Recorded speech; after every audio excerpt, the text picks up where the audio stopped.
Hello guys, in this video we'll be learning about D registers. In precise we'll be learning about edge triggered D register.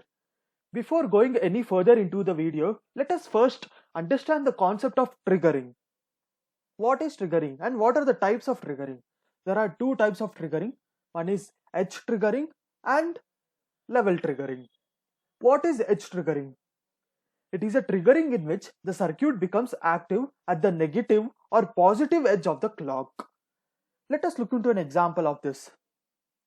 If the circuit is positive edge triggered, it will take input at exactly the time in which the clock signal goes from low to high. As you can see the diagram here, when the clock signal goes from low to high, at that time it will take the input. Now let us learn about level triggering. What is level triggering? It is a triggering in which the circuit will become active when the clock pulse is on a particular level. As you can see the diagram here, when the circuit is on a particular level, it takes its input or it becomes active in more precise. And the diagram shown here is a high level triggered. Now let us understand D registers. Taking our explanation from 2K toll booth, we'll design a new component called the D register using two back-to-back latches.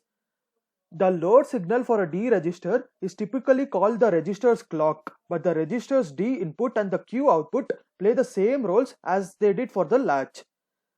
First, we'll describe the internal structure of the D register and then we'll look into the working of it. The D input is connected to what we call as master latch, as you can see here, and the Q output is taken from the slave latch. The important note is that the clock signal is inverted before it's connected to the gate input of the master latch. So when the master latch is open, the slave is closed and vice versa. This achieves the escapement behavior we saw on the previous video. At no time is there active path from the register's D input to the Q's output.